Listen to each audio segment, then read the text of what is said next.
The wind cut cold across the cemetery as the last leaves of autumn trembled on their branches, and for a moment the entire world seemed to hold its breath. A young woman knelt before a gravestone, clutching a small child against her chest, her shoulders shaking with a grief so raw that even the quiet birds overhead seemed to fall silent.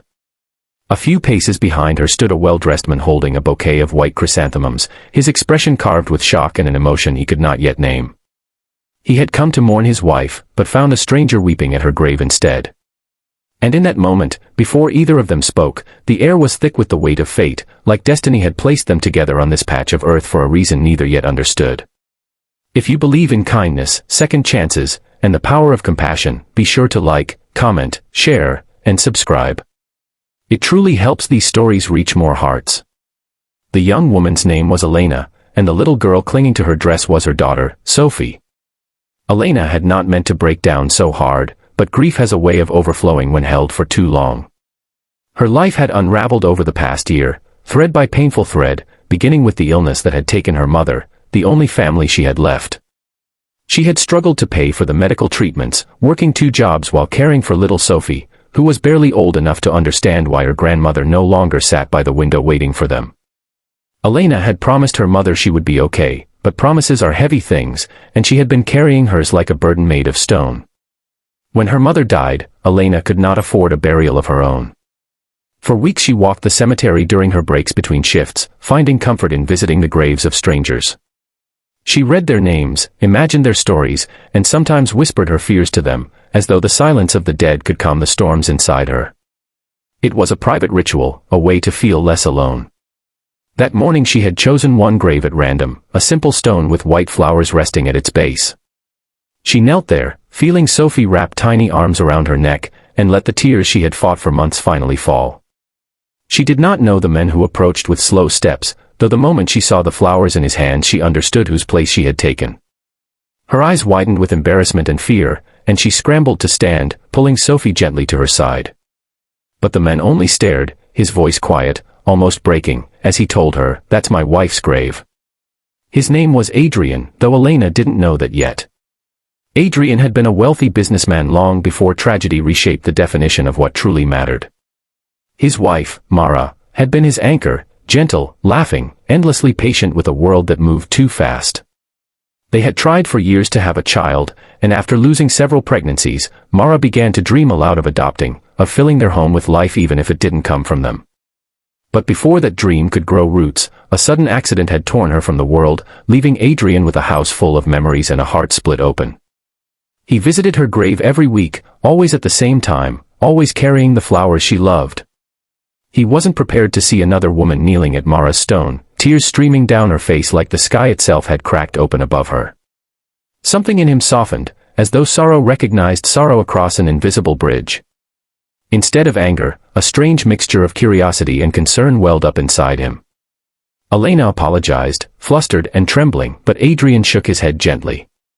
He asked nothing more, yet her trembling voice spilled out pieces of truth anyway, the loss of her mother, the fear of failing her daughter, the loneliness that haunted her each day like a shadow she couldn't outrun. She didn't know why she told him all this. Maybe because he asked in a way that didn't feel like a question. Maybe because he looked at her not with pity, but with understanding. Adrian listened quietly, the flowers still clutched in his hands.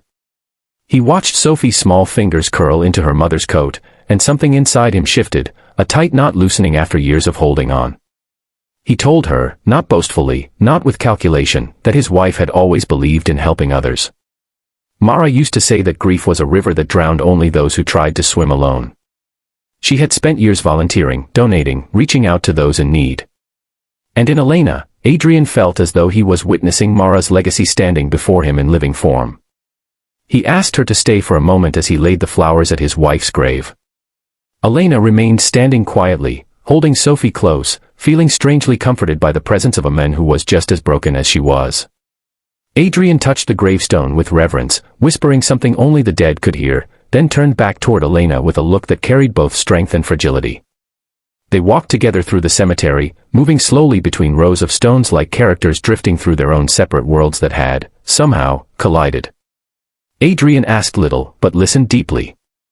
Elena didn't overshare, but didn't hide either. It was as if the air itself encouraged honesty, like truth could finally breathe again after being stifled by months of fear. Over the next weeks, Adrian found himself thinking about Elena and Sophie at moments when the grief became too heavy.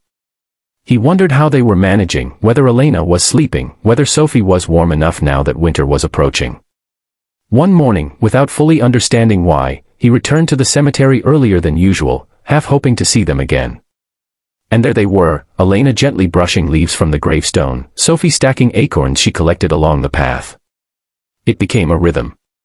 A quiet, delicate ritual shared by three people who didn't quite understand the threads pulling them together.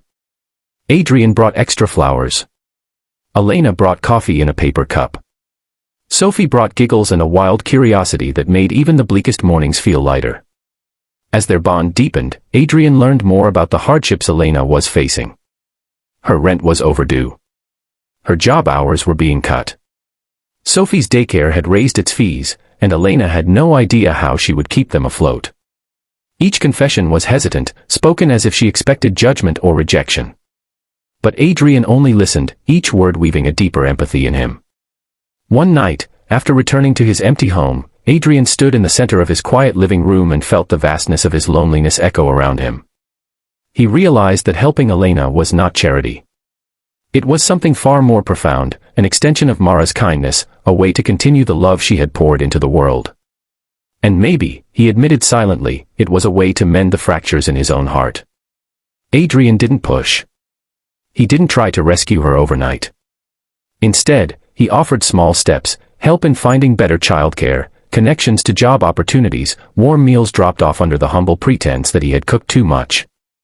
Elena resisted at first, pride and fear intertwining, but eventually she saw the sincerity in Adrian's gestures.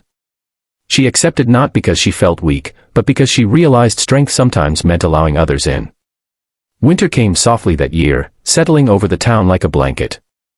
Elena found a new job through one of Adrian's connections, a position she felt proud of, a step toward rebuilding her life. Sophie grew attached to Adrian in the way children do, with complete trust. She would run toward him with open arms, calling his name with pure delight, and Adrian found himself smiling in ways he hadn't thought possible again. But grief is not a straight line, and healing rarely arrives without shadows. One snowy afternoon Elena stood before Mara's grave again, tears slipping quietly down her cheeks, not from sorrow alone, but from gratitude and confusion. She whispered to the stone that she hoped Mara didn't mind her being here, that she didn't want to take anyone's place. She only wanted to honor the person whose life had unknowingly touched hers so deeply. Adrian approached her from behind, placing a gentle hand on her shoulder. In that moment Elena felt the weight of every hardship she had ever carried, and the warmth of every kindness that had begun to lift it. She looked at him, not as a millionaire, not as a benefactor, but as a man who had lost deeply and loved fiercely. A man who had chosen to see her when the world had turned its back. Their connection didn't need labels. It didn't need promises or declarations. It was simply two souls who had found each other in the ruins, helping one another rebuild. If this story has touched your heart so far, I'd be grateful if you liked the video, shared it, commented your thoughts, and subscribed. Your support helps keep these meaningful stories alive. Winter melted into spring. Flowers bloomed again on Mara's grave, white and bright, like quiet blessings. Elena no longer cried when she visited. Instead, she spoke softly about her progress, about Sophie's laughter, about the strange and beautiful turn her life had taken. Adrian stood with them, no longer the lonely man carrying flowers to a silent stone. He felt Mara's presence in the sunlight, in the gentle breeze, in the tiny hand of a child who had learned to call him family without ever speaking the word. Elena met his gaze, both of them standing before the woman who had brought them together without ever knowing their names. It was not the end of grief, but the beginning of something new, something built from kindness, compassion, and the courage to accept love in unexpected forms.